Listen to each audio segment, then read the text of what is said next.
What up, fuckers, and welcome to the One Up Pod E3 special. It's that special... I wonder who's hosting this. It's me. Hello.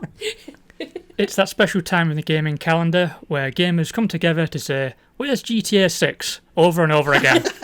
Or complain about too many cinematic trailers, but also complain about gameplay demos. It's just wonderful. This is, of course, the first E3 since the world caught fire, so it's an extra special event. A little bit of normalcy returning to our lives. But also, where is GTA 6? Anyway, I'm your host, Andy. I'm joined by Bash. Hello. Becky. Hello. And the Peggle 2 announcement of our team, Chip. I want you to know I went to do the exact movement of that announcement just then. Good. We're going to have a little bit of a highlights chat because recapping this entire thing would take for fucking hours. And let's be honest, most of it's pretty boring anyway, even on a strong year. So let's start with Becky. What were some of your personal highlights for the show? So I have 3, and they're all in the Xbox one. Ooh, traitor. I know, and I don't have an Xbox. I'm not an Xbox dickhead. So this could be interesting as to whether I actually get to play these games or not. But I really like the look of Somerville from Jump Ship. Yeah, that looks really good. It was like the low-key apocalyptic trailer. Starts with a family falling asleep on the sofa, but ooh, apocalypse in the background. And I really like the artwork. I've seen Sasha played Limbo as well, from one of the same developers. So yeah, it looks really cool. Puzzle platformer, not my usual style, but I'm intrigued. The other one was Contraband, which caught my eye because the soundtrack, but also because it said co-op, and we're forever looking for games to play together. So heist, drugs, smugglers based one sounds great, even That's though what we're good at. we're famously not very good at heisting. Okay. If anyone Wasn't there another issue with that game though, Becky? Well, it's also For one of our members. yeah, it's also open world. I'm sorry, Sasha. Boo. I know, but I don't have the console to play it on, so I'm not going to. Yay! Everything's okay then. Yeah, maybe. Dodged a bullet. And the last one is Party Animals. Yeah. Because you get to beat the crap out of each other as cuddly toys. So yeah, obviously that's a winner. That should have just been the presentation, just that line. What, keep the crap out of each other with cuddly toys? Yeah. Sold. I'm in. Yeah. Yeah, I was sold, but that would have helped. Well, it was the only one that we got really giddy about, wasn't it, really, from that whole presentation? Yeah. So, yeah, looking forward to beating you up with things whilst also being a unicorn. We've heard you say that before. Yeah. It's a theme. Chip, what about you? Any highlights for you? Yeah, there was 2 standouts for me from this year. The first one being the Great Ace Attorney Chronicles. Yay. I'm a big fan of Phoenix Wright. I am currently making my way through the first one on stream, twitch.tv/ChipThompsonStoms, cheap plug, there we go. I never said you could do and that. This one... And this one looks really fun, like really great. I think it was Bash that said when we were watching the stream that it seems to take some of the best elements from Phoenix Wright and just add all this cool new shit with it as well. So I'm really excited for that. Like you get to team up with not Sherlock Holmes, like copyright safe Sherlock Holmes. Sherlock Holmes. Yes. I keep saying my the God. name and just laughing to myself. Sherlock Holmes. I hope they did that in like a creative meeting at one point where they were just like, oh, what if it was Sherlock Holmes? Like, Yes, slap perfect. the table like, yes. Objection, said no one to that. And the things like you have to impress like a panel or a jury on stuff now, and it looks more batshit insane than Phoenix Wright, and I'm here for that. Yeah. The other game that stood out for me is one called 12 Minutes, which is an interactive thriller about a man trapped in a time loop. It's got like a great cast with James McAvoy, Daisy Ridley, and Willem Dafoe making his return to video games. And it was weird because it was an E3 where there wasn't that kind of jaw on the floor moment this year, I didn't find, which is understandable, it's been a pandemic and not a lot necessarily for a lot of developers to show. But this, I really like the look of it because it's, like kind of a top-down sort of view, and the characters have no real faces and stuff, and it just looks really interesting. So that's one that I think I'm just going to pick up straight away and just give it a go. Yeah, it is nice to see that Willem Dafoe's forgiven video games for forcing him to work with David Cage. Oh, I can't wait for our David Cage episode. It's going to be a long I one. bet David Cage can. He'll run away crying, probably. And wanking. I don't need to picture that. Yeah. But I am now. Hey, hi Bash, how are you? What was your highlights for E3? Let's move away from the Hello, wanking Andy. quickly. From Wakefield. This is what you said. You introduced me so formally there. That was I was trying to get away from the wanking as quickly as I could. Yeah, the way to get away from wanking is to introduce someone formally. That's right. In my experience, yes. Oh Christ. So, aside from the Wholesome Games showcase, which I have added 31 games to my Steam wishlist. That seems like a low number for you. Yeah. I think they only showcased like 40 games. Oh, right. Oh, okay. Yeah, that makes Some of those games must Oh, have so been really just bad then. 3/4 of them then. Yeah, just most of them. And some of them I already had on my wish list Oh, right. from It's fine. other The other 9. indie showcases. Yeah, So, probably. it's fine. No, I think the game that stood out to me that I immediately added onto my Switch wish list was Monster Hunter Stories 2. It just looks so insanely my shit. Every time something else was on screen, the monsters are called Monsties. There's cat people that are like dead fucking cute and sassy, and then you can ride a Palamute, which is a Malamute that is your pal, and it carries a big sword, and it was just a delight from start to finish to see it and for me to go, I want that, I need it. Just having flashbacks to your reaction when it appeared as Yeah. well, when you just went full weeb. Like, it was majestic. Uber weeb. I'm sad I missed that. But just hearing you say the word Palamute, I could tell how excited you are about this game. The thing is, she's only said it a couple of times on that stream. She just kept saying it. So every now and again, she just said this, Palamute! Because it's your pal! It carries a sword! Monsties! And Monsties. You Very get to exciting. make friends with Monsties. We know. And there's massive eggs that you carry around for some reason. I don't know much about this universe, but I want to. It's pretty cool that that's swayed you to being a Monster Hunter enthusiast after one presentation. Yeah, I mean, I even looked at just the Monster Hunter Rise, but it turns out when you search that, there's loads of extra stuff for it. It's really hard to see the wood for the trees, so I'll probably just stick to the stories one. That looks a bit Yeah. more novel choices, that kind of stuff. Oh, and before I forget, just a little shout out to very obviously Tiny Tina's Wonderland. Oh yeah. That was Yes. always a given, and I think that was obviously pre E3 in reality, but obviously I'll be getting that when it comes out Yeah. as a big Borderlands nerd. And I'm all about the butt stallion. But Stallion! For me, my personal highlights were Death Stranding Director's Cut, because I obviously can't buy that game enough times, apparently. How many times are you on? PS4 and PC, Yeah. and I will get it whenever I find a PS5 that I can buy or steal, because that game means a lot to me, and obviously I want to see I'm what really worried else. about playing that game, Oh, me too. I will be heartbroken if you don't like it. because I think this might be my aggressively fine moment. I And I don't wish to be shunned like Bash. you will You be. didn't shun me. Oh, no, we shunned you. We did. Did you? For a while. I'm Sorry, did we not tell you about the shunning? It was a low-key shunning. I'm still here. Who's talking right now? Yeah, that's what you think. I cut you out of every episode. There's just the Sasha version that she hears. Oh dear, that's a lot of work for you, Chip, but I respect it. One of my other highlights would have been Redfall on the Xbox presentation, because I'm a huge fan of Arcane Studios, and I want to see what they can do with co-op open world vampire nonsense, because I can only imagine it being very, very fun after Dishonored and Prey. So I'm really excited about that. But most excited I am is about Advance Wars coming back. Oh, I love those games. The Game Boy Advance. Oh god, they were so good.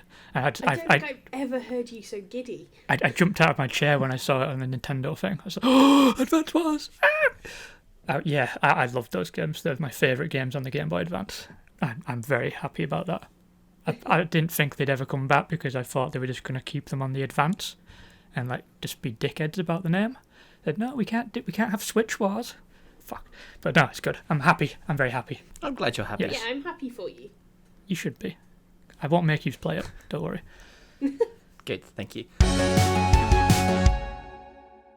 One of the big games that we all seem to agree on being a really exciting presentation would have been Guardians of the Galaxy.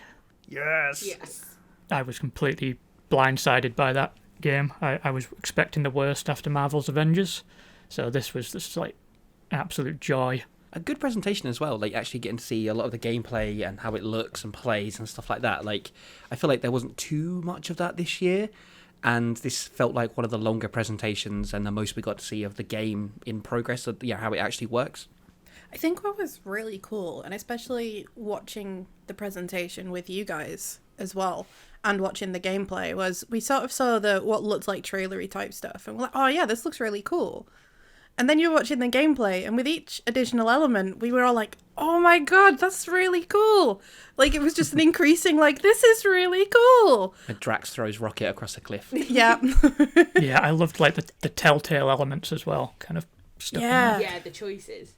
I think as well, like, one of the things we picked up on, and it's something we talked about in our Spider-Man episode as well, is how important it is to get character through gameplay. And it really looks like they've captured that kind of element, like with Quill being the leader, but also that it entails you like managing the gang during the fights and the combat and things. I think that's going to be really interesting to play. Yeah, I liked the way they implement. At first, people were kind of off about the fact you could only play Star-Lord, but I liked that element because it means you can focus all entirely on one character playing well, and with the team management aspect in like combat, at least everybody's involved. Yeah, I just love all the decision-based stuff. I thought that like Rocket isn't furious because you had Drax throw him over the cavern or something. Just stuff like that where you don't know how the team's going to react to you in the future because of decisions you've made, which it feels like that's the right call to make for a Guardians game.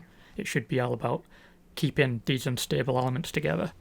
Unlike the Avengers. Unlike, that game was fucking dreadful. It was like- Just a hot bin. I feel really tempted to pick one of my future episodes as the Avengers just to get Andy to combust live on air.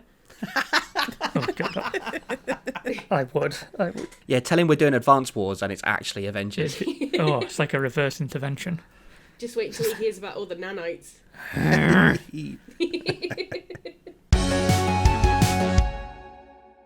So yeah, so that was the highlights of E3. But let's talk briefly about the presentations. What would you all say was the best presentation of the event? I mean, probably Xbox. That's why. Yeah, I think, Yeah, it's Xbox. yeah. For someone who had no thoughts or designs on getting an Xbox at any time in the future, it really got me like, oh, maybe I should. I mean, obviously PS5, when they ever emerge from the black hole of unavailability, is my first choice, but there are a lot of games coming up, and obviously having Bethesda studio exclusives over with Xbox, I'm tempted. Is it the day one? Day one on Day Game one Pass. on Game Pass. Day one on Game Pass. Day one on Game Pass. I'm really glad we didn't make that a drinking game. We'd have been like smashed within about 10 Oh minutes. god, yeah. It was a really good like advert for Game Pass though. Like they weren't trying to sell system. They weren't trying to give us any system sellers. They were just using the entire presentation as a Game Pass seller, and they did a really good job of that. Yeah, Yeah, they did. I was watching it thinking, oh, maybe I should get an Xbox. Maybe, there's no PS5, so I could get an Xbox. I didn't think that because they would need to do a hell of a lot more to convince me even remotely to consider an Xbox. I don't get on with the controllers at all. I have tiny hands, and they hurt. And Like a gnome. yeah, pretty much exactly like that. But I was very tempted. Since again the whole PS5 black hole, my PS5 savings have now just started being PC savings. So now I'm like, if I get a decent gaming PC, I'll absolutely get Game Pass because that does look hella good. Bash. Join Yes, us. Join us. that's what I like. I like that everything's coming to PC as well. It's not that they're not interested in trying to Day sell one. Xboxes. They just On want Game to Pass. On yeah, Game Pass. on Game Pass day one. Just to swing back to that weird whispering you just did, Chip, is my response to that is the Pingu, well, now I'm not going to do it. A fair reaction. Your Steam Yeah. library's too big. I think you need to get a PC at some point. I do. Do you want to know how many's in my wish list? Now I've added my many Yes. from these games. 171 games in my wish list. Jesus Sasha. Christ. I think wish is the right word there. Yeah. Can I just say what wasn't the best presentation, and that's fucking Devolver. Yes. Oh, that's yeah. fair. I watched that entire presentation on mute after 10 seconds, and I still hated it. It was a lot. I appreciate them trying to do something different, but A little too pleased with themselves. Yeah. Was that the big strong lady Yeah. and the big strong man carrying Yeah, the lady while she was being fed Hot dogs. hot dogs yeah. from a tray? Sasha, have you had hot dogs yet? No, I haven't. I really feel we need to. They've been lifted by any strong men and women. Look, I'm just saying that one specific image is a very real fantasy of mine now. So Yeah, okay, the moment Bash got thirsty, that was okay, Yeah. I guess. Yeah. That's That- the that only was redeeming interesting. feature. That's the thing. I don't remember any of the games they presented, and I usually love Devolver games, but I was too turned off by how self-satisfied the entire thing was, Yeah. and Sasha's weird hot dog fetishes. Especially because the hot dogs kept appearing, and she's like, but where Yeah, are the it- strong men and women? yeah. I thought the Capcom presentation was really slick as well. Especially, like, it really showcased, as we've heard, Monster Hunter. Sasha loved it. And, yeah, the Great Ace Attorney Chronicles. Yeah, it flowed really nicely. It was just kind of, here we are, this is what we're doing. There was no kind of, like, frills or extra stuff. Yeah, there's some presentations are pretty underwhelming. Like the Ubisoft one just went on too long. Our mistake with the Take-Two one. Not realising it wasn't. Poor Take-Two. Not realising it wasn't a presentation. Oh. Thinking it was just a panel. That was our fault, but it was still bad. Do you know a gamer girl? Send her to Girl Gamer Camp. I do think we should acknowledge the importance of It what was. Take-Two were doing. Yeah, it was a good thing. Yeah. It's just I nobody knew what they were doing, so it was kind of Yeah, it got a bad it reaction. was- Yeah, It did come as a surprise, but I think like the comments that they were getting on the Twitch channel, the YouTube channel, it does demonstrate the need for that kind of panel when they were getting Yeah, such a negative yeah. response. it was a good message, but it was put together by a Year 6 PowerPoint, so... Yeah, it needed more investment and more thought behind it, I think. But the actual the idea of holding a diversity panel, an inclusion panel, during E3 is a really good one. Just do better. Oh, and what they were saying was great, but it went on too long. And I think considering who it was, first of all, genuinely bravo because of who it was, because they had a massive viewership. But also, it's really clear that it wasn't announced enough in advance or made clearly in advance what it was going to be. Yeah. So they did attract an awful lot of shitheads Yeah. who Where's GTA 6? were just... Where's the games? Even when it was clear that there were going to be no games, where's the games? Like, but I will still forever laugh at the... Do you know girls who like games? Send them camp. to girls who make games camp. Or so whatever it was. A Or the lot of other one that camps. was like, Yeah. do you know any queer gamers? Send them to Send gay them camp. to queer camp. Yeah. Queer gamers camp. I know that wasn't exactly it. Yeah, But it was that was the gist of it. There was just a lot of camps going on, which is weird. just as a mention generally on the chats and things, and I know that chats can be toxic as fuck, especially speaking as a streamer, you know, and Yeah. Chip, I'm sure, will have experienced it maybe to a degree as well, but nowhere near enough was being done to moderate those chats, just as a side note. Oh Yeah, God, no. agreed. Like, they should have been turned off if they weren't going to moderate. Because, as you guys knew, I was on a reporting people for hate speech wall. Yeah. The tyrant, like me, just going through and clicking on every single comment where I was like, nope, it shouldn't have to be like that. Agreed. And that's us for E3 this year. If you have any highlights of your own, you can let us know on Twitter at OneUpPod. That's 1UPPOD. And always remember to get a life and play video games.